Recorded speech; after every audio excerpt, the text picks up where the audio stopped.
This story begins as our injured protagonist named Ian stands at the edge of a cliff. He blames himself for being too weak, but finds relief in knowing that this will be the end. Ian throws himself off the edge and wonders if there was ever any point in him being alive in the first place. In the end, he was never able to accomplish a single thing, and now it's simply over. In his last moments, Ian thinks about how poorly he was treated and how his life was the worst. People treated him like garbage, and now he will pass away like the trash he is. A while earlier, we watch as a warrior takes on a giant rat monster. He does well to fend it off, but he gets impatient when his partner takes too long with her incantation. She eventually completes it and launches a powerful fireball that absolutely roasts the beast. With that done, the warrior calls on the trash picker of their team, and we see that it's Ian. Ian tries to tell the guy that his name isn't Trash Picker, but he ends up tripping and Ian's teammates mock him for being so useless. The mage says they should pity him instead,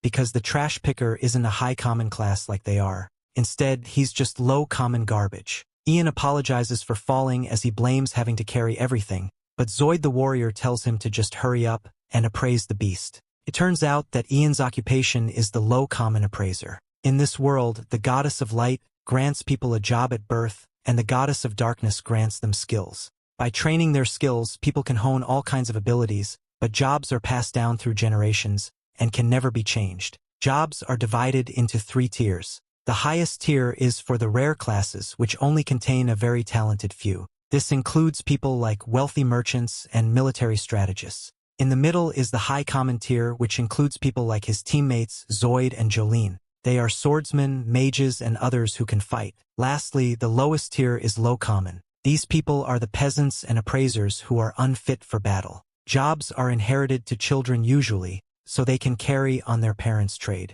However, in Ian's case, he lost his parents very early, so he couldn't keep up the family business. Because of this, he decided to become an adventurer. He had dreams of becoming rich, but things never go as planned. Ian uses his appraisal skill and finds that the rat has an F rating for its rarity. That's as low as it gets, but surprisingly its incisors are AD rank. Ian fails to yank out the tooth, so he asks Zoid for some help. Zoid is insulted as he would never touch a filthy rat, and Jolene reminds Ian that handling trash is the trash picker's job. Zoid hits Ian with a rock and gets even more upset when Ian glares at him. He kicks our boy onto the ground and Jolene reminds him that they are protecting him. She says that Ian should be more grateful, and Ian has no choice but to apologize. He knows that this world just isn't fair, so he gets back to work. His teammates continue to mock him as he simply does his job, and Jolene is disgusted by what he has to do. The two can't believe how much of a trash job appraising is, and they can barely watch as Ian must shove his hand into the rat's mouth. Ian can only agree with them because all he is good for is finding and carving materials out of monsters. It's pretty much the equivalent of rifling through trash.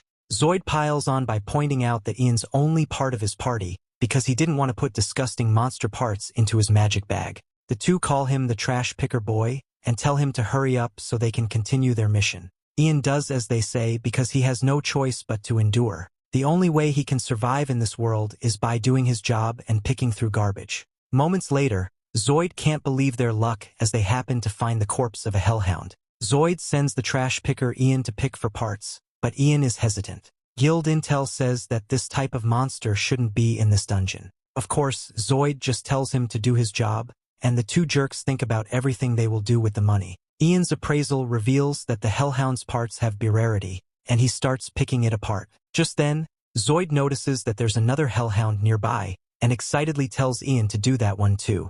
Ian is frozen in terror, however, as he's smarter than Zoid and he notices that something is wrong. The map from the guild says that there should only be a single corridor. Zoid dismisses his concern by saying that the map is simply wrong, but Ian thinks this is a terrible sign and says that they should leave. Zoid couldn't care less about his opinion, and tells Ian to just leave on his own. He's tired of all the back talk, so he threatens to fire Ian if he doesn't follow them. Zoid says that he won't even pay Ian what he's earned, and gives him one last chance to change his mind. Ian is in a terrible position because not many parties will take someone with a worthless job like his. Being in Zoid's party is the only ways he can make ends meet, so he has no choice but to follow. Ian is furious, but he knows that life is just not fair. A while later, Zoid is even happier when they find a ton of slain hellhounds. Ian is worried as he wonders what could be defeating these high-level monsters. If they were other adventurers, then they would have collected the items. Zoid isn't interested in using his brain, but Ian is terrified when he points out that several living hellhounds have appeared.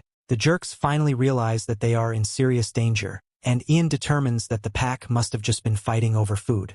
Jolene doubts they could even defeat one of these beasts, so they decide to run away. Running seems impossible as well, but Zoid comes up with a sinister plan. With evil in his eyes, he tells Jolene to cast a paralyze spell on Ian. Ian is horrified, but Jolene is on board. She apologizes as she's not ready to die yet, and she paralyzes our hero. She explains that if he's lucky, the paralyzation will wear off soon, and he might even be able to get away before being torn to pieces. Zoid slams his foot onto Ian and tells the pack that dinner is served. Ian can only watch in horror as his teammates say goodbye, and they leave him behind. He can barely get the words out as he begs for help, but it's too late. The pack descends upon Ian and begins tearing into him. Luckily, the pain cancels out the paralysis, and Ian is able to defend himself. Tossing his bag reveals all the apples he was carrying, and this buys him just enough time to escape. Ian limps away as fast as he can, but he is horrified to find that his treacherous teammates have blocked the exit. The traitors trapped him in, but luckily there's another corridor. Unfortunately, it just leads to a dead end, and the sounds of the hellhounds make it clear that Ian can't turn back either. Going forward means falling off the cliff to his demise, and going backwards means being eaten alive. Ian can only laugh as he is left with the horrible choice to make, and he blames his birth as a worthless appraiser. He became an adventurer in the hopes of changing his life, but he just ended up being mocked. Ian bowed his head to the mockers, but he still ended up just being abandoned. Ian once again blames his useless appraisal skill, but starts to wonder if it's really to blame. Just then, in a moment of clarity, Ian realizes that he's actually the one to blame. He just blamed everything on his job, and ran away while placing limits on himself. Unfortunately, it's too late, but Ian has realized that it's all his fault for being so weak. Ian takes the plunge, and we hear what he said at the start. He was treated like garbage, and now he will die like trash. Moments later, we find the unconscious Ian in a strange place as a mysterious woman approaches him. She gives our hero a kiss on the forehead, and he wakes up a moment later. Ian is stunned to find that he's still alive, and somehow all his injuries have been healed. He is then amazed by a giant tree nearby that is surrounded by giant walls of water, and he uses his appraisal skill and a droplet that falls from the tree. The appraisal results stun our boy, as it reveals that it's a droplet from the world tree. His appraisal of the tree confirms that it really is the world tree, but it shocks him because he didn't believe it actually existed. Legend says that long ago the world had a single world tree. For people to produce the magic energy that they use day to day, they breathe in mana from the atmosphere and convert it within their bodies. The tree responsible for that mana is the world tree. Supposedly it withered away long ago, but no one can figure out how mana still existed. Geniuses assumed that other world trees must have existed, but despite exploring every inch above ground,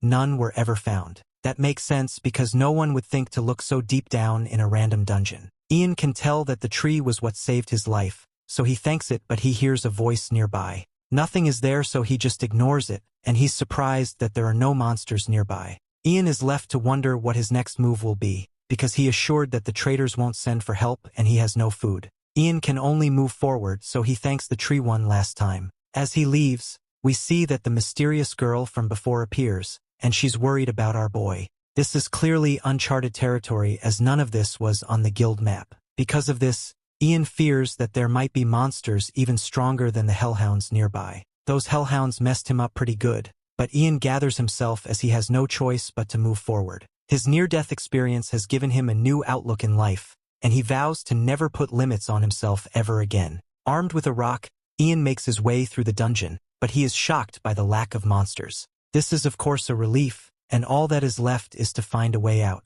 Unfortunately, the nightmare has just begun as something chops off Ian's ear. The pain is unbearable as he tries to get his ear back, but something slices off his fingers. Ian uses appraisal on the attacker, and he's horrified to find that it's an S-rank gremlin. The beast instantly cuts into him, and Ian is reminded that being able to learn his opponent's rank doesn't mean he is strong enough to fight it. Ian tries to escape, but he's at the monster's mercy. The gremlin goes in to end his life, but Ian is stunned to see that it stopped and it's now trembling in fear. The gremlin gets absolutely crushed, and Ian is horrified to see that an S-rank death bear has appeared. The beast claws right through Ian's face, destroying one of his eyes, and the bear begins to crush him. Ian gives up as he prepares for death, but a mysterious kid appears to save him. The kid complains about a girl begging him to save Ian, and he tells our hero not to get the wrong idea. Ian loses consciousness, and when he wakes up we see that his ruined eye has been replaced. He is backed by the World Tree, and is stunned once again to see that his wounds are healed. Ian sees the mysterious girl for the first time, and he is left speechless by her beauty. He compares her to one of the elves you see in fairy tales, and she gives our hero a smile. Just then some girl scolds Ian for not drinking the tea her daughter made for him. She wants him to show his gratitude by drinking the tea, but something was distracting Ian so much that he didn't notice the girl holding a cup. Ian wants to know who they are first, but the mother just forces him to drink her daughter's tea. Ian says it tastes delicious, and he thinks it's cute how the girl's ears move when she's happy about him liking the tea. The protective mother is infuriated by this, and warns Ian that she will erase him from this world if he even has bad thoughts about her daughter. It turns out that this little old lady was the one that saved Ian. She had no desire to save a lower life form like Ian, but her daughter named Yuri practically begged her to help. The old bag's name is Ursula, and she demands that Ian be grateful. Yuri says that she didn't really do anything, but Ursula never would have rescued Ian if it wasn't for her. Ursula demands for Ian to grovel on his knees for Yuri and show some thanks, so he does. He thanks Yuri much to her delight, but Ursula is furious to see him being so casual by calling her by her first name. Ian can't believe that Ursula is a mother, and she reveals that she's also a guardian of the World Tree. This world has 9 of these trees, and the guardians are in charge of ensuring they live in peace. They stay by them to watch over them, and occasionally protect them from outside attacks. Ursula has been living in this place ever since the tree first put down its roots. Ian notices that she's been talking about Yuri, and Ursula reveals that Yuri is actually the World Tree itself. More precisely, she is the will of the World Tree, and could be considered as the tree spirit. Ian says this explains why she's so beautiful, but Yuri doesn't know how to handle the compliment. Of course, this makes Ursula rage out again, and she warns Ian to keep his dirty hands off of Yuri. She exclaims that she didn't give him back his eye, just to stare at her daughter, but Ian doesn't know what she means. Ian only now remembers getting wrecked by some bear, and how his eye got shredded to pieces. Surprisingly, he's all healed up now, and Ursula reveals that she healed his wounds, using droplets from the World Tree. Unfortunately, the droplets can't restore crushed eyeballs, so the girls did something very gracious for him. They actually used part of the World Tree itself to make Ian an artificial eye. Some would call it a prosthetic spirit eye. Of course, Yuri requested this herself, as she asked Ursula to use her powers so Ian could see again. Ian can't understand why Yuri wanted to help him so much, so she explains that it was because he thanked her when they first met. Ursula explains that it's very rare for someone to fall in this abyss, but when they do, Yuri always saves them. However, not a single one has ever shown any gratitude. Actually, it's pretty much the opposite. After they find that she is the World Tree, most of the ungrateful adventurers begin tearing off leaves and branches to take for themselves. This is why a simple thank you from Ian made her so happy. Ian thanks her once again, and this makes Yuri go crazy. Ursula says that they are done with saving Ian, so he can get lost now, but Yuri's worried. It's really dangerous in the abyss, and she fears that Ian might die. Of course, the tiny old lady couldn't care less, but Yuri wonders if there is something they can do. Ursula reminds her that her oath as a guardian only allows her to stray a certain distance from Yuri. This makes it impossible for her to escort Ian back out. Unfortunately, teleportation magic doesn't work in this dungeon either. Yuri begins to cry from the hopelessness, but Ursula can't stand to see her so sad. She realizes just how much her daughter cares for this boy, so she fights her own hate for him and comes up with a solution. She points right at our boy and declares that she will train him herself. She will make him strong enough to leave this place on his own. Ian is shocked to hear that he will actually be able to leave this place alive, and he thinks the ladies again. Ursula angrily explains that he will be getting personal training from the most powerful mage, so she will not accept anything other than his best effort. Ian refuses to waste this opportunity, and vows to do his best. As they head out, Ian wonders if Ursula is just planning to throw him right into battle. Ursula doesn't ease his concern, as she explains that starting out leisurely with the theoretical study will just take forever, and Ian will be a creaky old geezer by the time he gets out. There is no time to waste as Ursula wants to make him strong as fast as possible. They come to a stop as she tells Ian to look at something, but he just sees darkness. Ursula scolds the half-wit and reminds him that his left eye was generously replaced with a piece of the world tree. Ian says that his vision hasn't changed at all, but Ursula says that it's only because he lacks awareness. Just then, Ian thinks deep about how he lost his eye and fell into darkness. It wasn't until Yuri gifted him this eye that he was able to see light again. Everything he will see in this world from now on is thanks to the light that Yuri bestowed upon him. Just then, as he thinks of how grateful he is, Ian's eye begins to feel warm. He opens his eyes and is shocked to find that they seem to be in a completely different place. Ursula is pleased and declares that it's finally time for his training to start. She wakes up a monster like the one that first attacked him, and it quickly attacks. Ursula explains that for step 1, Ian will have to dodge all its movements. Ian wonders if that's even possible, but Ursula reminds him that he has the power of appraisal. He does, but Ian points out that the appraisal skill is only good for getting intel. Ursula calls him a foolish child, and reveals that appraising with spirit eye is nothing like doing it with human eye. Ian uses appraisal with his spirit eye, and is shocked to find that it's actually appraising the monster's next move.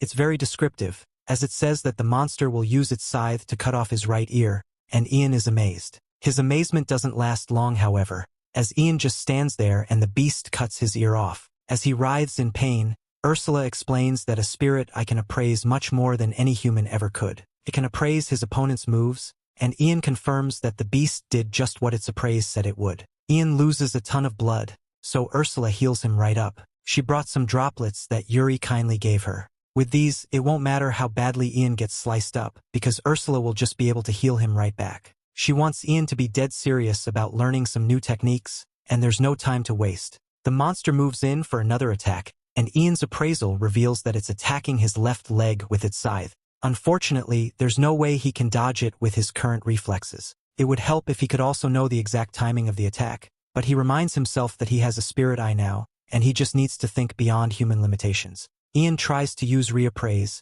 and he is shocked when it works. It shows that the attack will land in 5 seconds, so Ian begins counting down. His timing is perfect, and he surprisingly manages to dodge the attack. This is the first time he has ever dodged an attack from an S-rank monster, and he couldn't be happier. He tries to share his happiness with Ursula, but being distracted only leads to him getting sliced up again. Ian realizes that he can't get cocky, and he needs to work hard. He wants to be able to use appraise as naturally as breathing. Ian is confident that once he learns to do that, his entire world is going to change. Ian dodges several more attacks, and we learn that it's now been 1 week since they started training. Ian uses his appraisal much better now, but he once again celebrates too early and gets cut up. Ursula is actually glad because pain is the best teacher, but Ian doesn't like how much he is enjoying this. As Ursula heals him, she reveals that Ian has received a passing grade, and it's time to move on to the next lesson. For this one, he will have to defeat the gremlin, but Ian reminds the old lady that he doesn't have a combat job.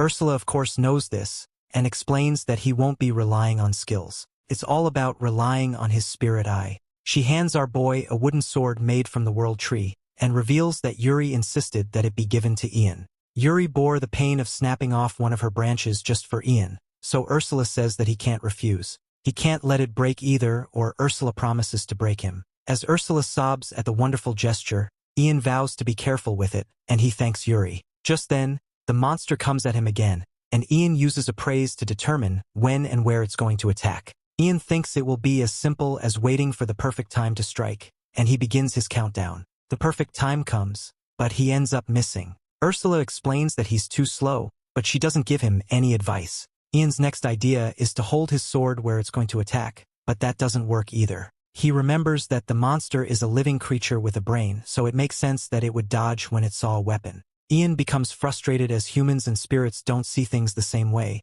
and he just isn't getting it. Luckily, his instructor finally helps out, and reminds him that moves are not the only thing his spirit eye can appraise. Ian thinks carefully and notices that appraise also reveals the trajectory of his opponent's attack. Instead of using his normal appraise, Ian remembers to use his spirit eye, and he uses super appraise. Ian is stunned as the gremlin has stopped moving, but he realizes what is really happening. When he appraises the trajectory of an attack, he gets to see the opponent's move in slow motion. This allows Ian to finally land an attack, but he is stunned to see that he defeated the gremlin with one swing. He realizes that while everything seemed to be moving in slow motion, he was still moving at normal speed during appraise. This amplified his speed in real time, so his attack struck with a ton of force. Ian celebrates his first time defeating anything, and to make it better, it was even an S-rank monster. Ursula scolds him for the millionth time, after celebrating too early again, and she explains that this was nothing. For the next part of his training,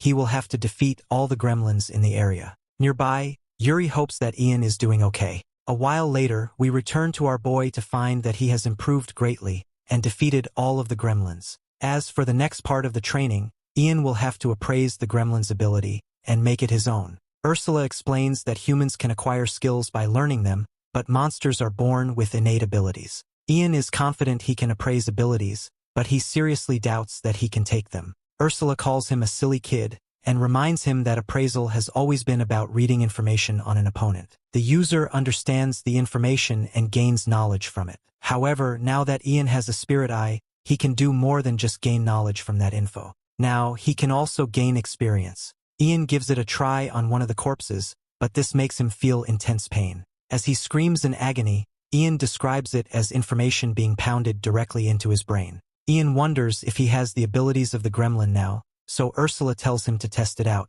Ian finds that he now has incredible speed, but his body isn't able to handle it all. All of his muscles are completely torn, but Ursula says it's to be expected. She heals him and just tells him to keep running. She explains that you don't just use your legs while running, you use your entire body. Also, muscle fibers get stronger every time they tear, so he just needs to keep running. Ursula laughs like a maniac as she says that he just needs to endure this pain a few 100,000 times, and he will have a body that can withstand any kind of speed. Eventually, after days of running, Ian's muscle fibers stopped tearing, and he was able to build a strong and flexible physique. Ian's voice seems to deepen, as he's much more confident now and he thinks he might be ready to take down a death bear. Ursula reminds him not to get too full of himself, as there is still a long way to go. Ian gets pretty down on himself, but Ursula decides to help him out even more. She really hates to do it, but she will now let Ian appraise her ability. He wonders what it is, so she gives him a demonstration.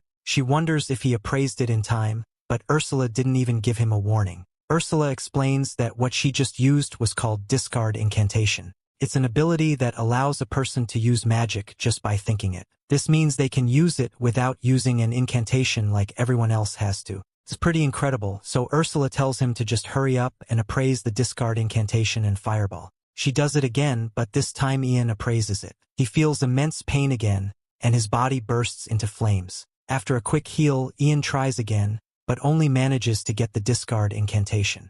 After 5 days of training with these abilities, it was clear that it would not be easy. Ian doesn't have a magic-oriented job, so his magical capacity is low, and he would collapse immediately. When he was out of magical power, Yuri would use a droplet from the world tree on him. The droplets are amazing as they don't just replenish magical powers, they also increase a person's total magic capacity. The only requirement is that they have to be consumed when the person is completely out of magic, otherwise the magic benefits don't work. Because of this, Ian had to keep fully depleting his magical power. However, after a month of this, Ian isn't just able to shoot 1,000 fireballs at once, he can also cast mid-level magic. The abilities he copied from the Gremlin and Ursula, his tirelessly trained physique, and his increased magic capacity, not to mention his Spirit Eye's super appraise, all this makes him believe that he's now capable enough for the next challenge. Ursula agrees and declares that it's time for Ian's revenge match. They go to find the Death Bear, but Ursula wonders why Ian is so nervous now. Ursula says that while Ian's still pretty weak, he is much stronger now than he was before. It's actually irritating to her how he was able to pick things up much faster than she expected. As long as Ian puts his training to use, she is sure that Ian will win. Ian is glad to see that even she can be nice, but she just rushes him into battle. Ian realizes that he's not his old self anymore, and he regains his confidence. Ian challenges the Death Bear head-on, and starts off with his barrage of fireballs. Ursula mocks him for his terrible aim, but he at least manages to make a smokescreen. Ian uses his insane speed to get into position, and he uses super appraise to slow everything down. He follows this up with a windstorm attack, and does some serious damage. The Death Bear is really angry now, and Ian realizes that his individual spells are weak because he's not a natural magic user. Because of this, he must make sure his attacks are precise and land directly. One hit clearly isn't enough, so Ian will have to keep hammering the beast until it falls. Ian unleashes his 100-round fireball next, and the bear shockingly collapses from the attack. Ian wonders if death bears were always this weak, but he realizes that he has just gotten a lot stronger. Ian appraises the death bear's corpse and endures more pain as he gains its abilities. Ursula is sure that he's ready now, and all that is left for him to do is to defeat the monsters as he makes his way to the surface. Ian is shocked, as this means that he has completed her training. Ian returns to say goodbye to Yuri, and Ursula is reluctant to give him a gift that Yuri wanted her to. She gives him the remainder of the World Tree's spirit core. It's what was used to make his eye, and Ursula will now make him a new artificial eye with the rest of the core. Ian is hesitant to accept it because it's the source of Yuri's power, but Ursula tells him not to have such a big head. He will only be borrowing it because Ursula put a spell on it so that it will return to Yuri whenever he dies. Ursula implants the spirit core into his eye, but Ian doesn't feel any different. She tells him not to worry. The extraordinary power of his spirit god eye will one day make him weep with gratitude. Ian can't find Yuri to thank her, so she appears and reveals that she's actually inside his eye now. With the whole spirit core transplanted into his eye, it's essentially the same as being the World Tree itself, and Yuri can now stay there. Ursula reminds Ian to be grateful, as this means that Yuri will be going with him, and Yuri says that she will be able to heal him. She will be able to use as many droplets as she likes, and she promises to be very helpful. Ian wonders if Ursula is really okay with this, but she is not. She hates having to entrust her precious daughter to some fool, but she has a good reason for accepting it. Yuri has only had her entire life. She has never had a friend, and she's always been lonely. Ian may be a fool, but Ursula can tell that he has a good heart. She has decided to trust Ian and tells him to show Yuri the world with that new eye of his. Ian realizes how important this is, so he vows to take care of Ursula's precious daughter. Ursula gives him a parting gift herself, and reveals that it's an infinite storage spell. Just by willing it, Ian can store infinite physical objects inside the seal. The first item she wants him to store is a sword. Yuri provided the materials so she could craft a spirit sword, and it's all Ian's. Ian is incredibly grateful for the kind gesture, but Ursula says that there's one more thing, and she stabs him in his good eye. Yuri heals him, and Ursula gives him something else. It's the Philosopher's Stone, and she forces it down his throat. This changes his right eye, and Ursula explains that she established a permanent link with her consciousness. They will be able to communicate, and she will be able to see everything he does. She will be watching closely, and she reminds Ian not to get too friendly with her daughter. It's time to leave, and Ian wonders if there's anything Yuri would like to do after they get out. Yuri says that she would like to see the rest of her family, all her big and little sisters.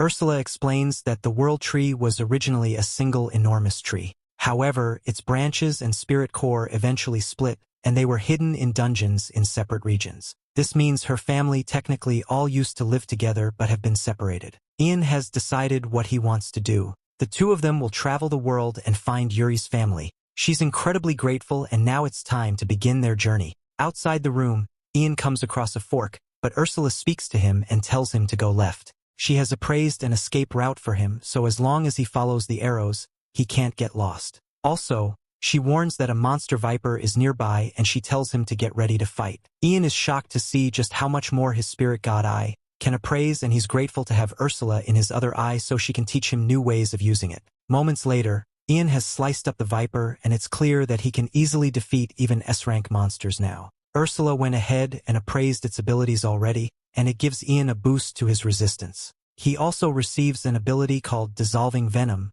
which can melt anything. Ian is stunned when he realizes that he didn't feel any pain this time, so Yuri reveals that she healed him of that, so he won't get a headache anymore. Ian expresses his gratitude once again and throws Yuri into a tizzy. He eventually comes across a giant door, and Ursula gives him a lesson on dungeons and dungeon bosses. She explains that dungeons are living things that consume humans, and what powers the dungeons is a beating heart. This beating heart is the labyrinth core. Dungeons cannot allow their hearts to be destroyed, so boss monsters act as guards. Ian must defeat the dungeon boss or the exit will never open. Without exception, dungeon bosses are also incredibly strong. Ian recognizes that the girls have made him strong enough to defeat S-rank monsters, but they are nothing compared to dungeon bosses. Ian fears what will happen if he loses, but Yuri's right there to calm his nerves. Ursula encourages him as well, but not as nicely, and Ian's confidence is restored. He is no longer the desperate Ian who runs away, picking up trash while waiting for death.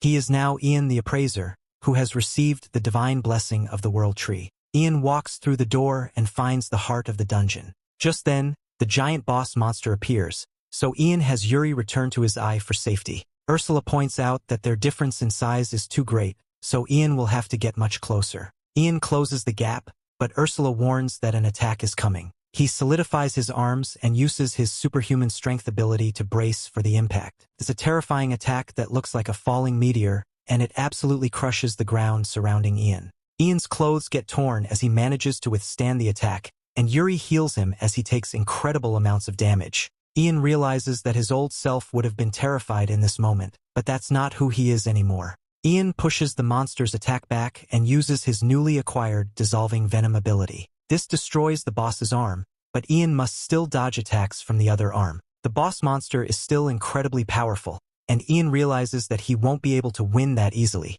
Ursula sees this as well and decides to give Ian permission to use the ultimate tear spell that she taught him. Ian is stunned, but she explains that with the amount of magic power he has now, Ian should be able to cast the ultimate spell once. Yuri will heal him if he collapses from using it, so she gives him permission to go all out. Ian prepares the ability as the boss goes in for an attack, but Ian says it's too late. Ian uses his ultimate Nova Strike, and the giant fireball absolutely decimates the monster.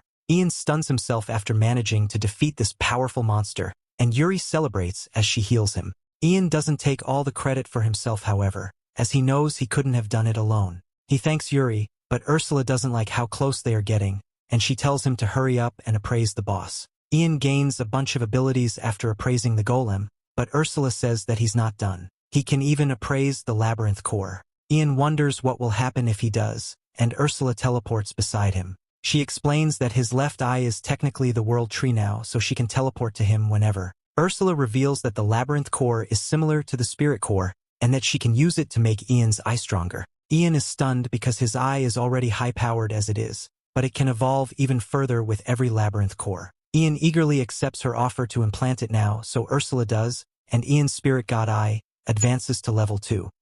Ursula explains that if he continues to defeat boss monsters and absorb labyrinth cores, then Ian can upgrade his eye to even newer heights. After they exit, Ian is stunned when the door closes behind him. It turns out that the loss of the labyrinth core has sealed out the route to the world tree. It's likely that the hole Ian fell down is also sealed now. This means that no one else will ever be able to reach that world tree, and Yuri will be able to live in peace from now on. The girls are relieved, so it's finally time to head back to the surface. Elsewhere, Zoid tells the story of the horrible things he encountered in a dungeon. He warns everyone to stay far away from that place, as it's crawling with hellhounds. Zoid says that it would be impossible for anyone to survive, so they should never go unless they want to die. Other adventurers tell him that he's lucky to be alive, but Zoid credits everything to the brave Ian. He lies and says that Ian told him to leave the dungeon while he fights back the hellhounds. The others only know Ian as the trash picker, but Zoid becomes furious and explains that Ian was much more than that.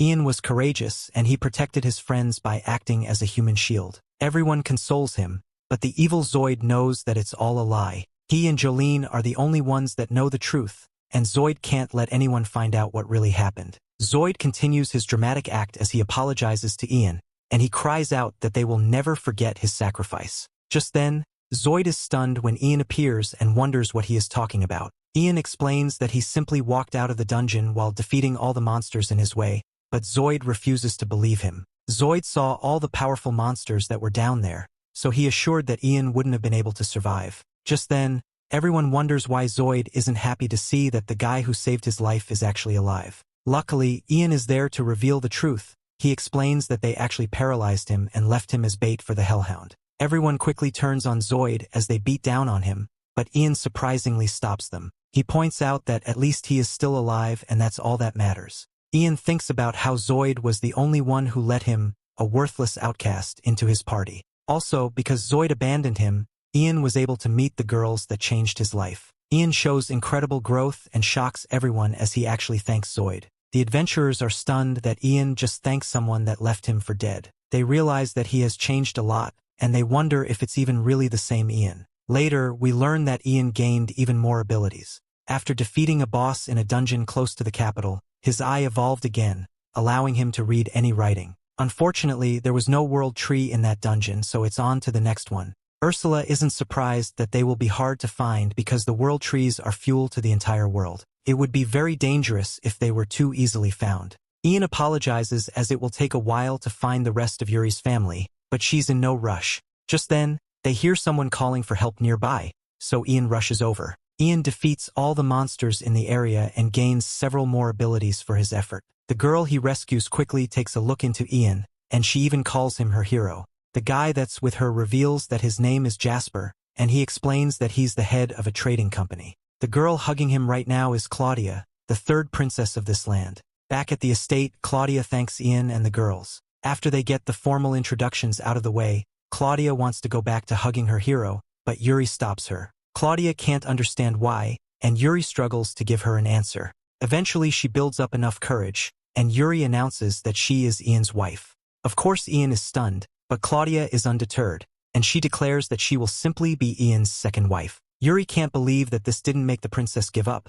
but Claudia explains that in this day and age, it's not rare for a man to have multiple wives. The girls argue it out, and Ursula is glad to see that her daughter is making friends so quickly. As they fight, Jasper reveals that he would like to marry Ian as well. His explanation begins by revealing that he's the head of a guild called the Jinno Company. Ian is stunned because this guild's products are everywhere. Jasper then reveals his room of precious jewels and explains his mission in life. He has decided to safeguard the gems of this world. Jasper noticed that Ian's left eye is a spirit core, the power behind the world tree. He then explains the legend behind the world tree. Long ago it stood above ground, but something happened. The demon lord of calamity, called Micterin, was attempting to destroy the world. In order to seal the demon lord away, the world tree used all its power. Unfortunately, it is said to have withered away after that, leaving behind its spirit cores. Jasper has been searching for a spirit core his entire life, and that is why he would like Ian's hand in marriage.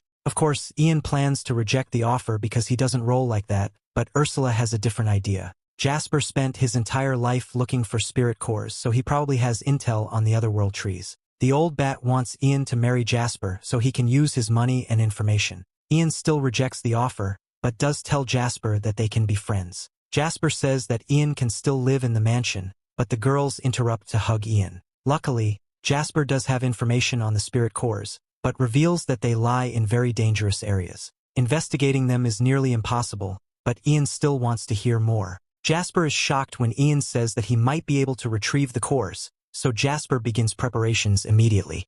This was the end of episode 3. Subscribe to not miss the next part.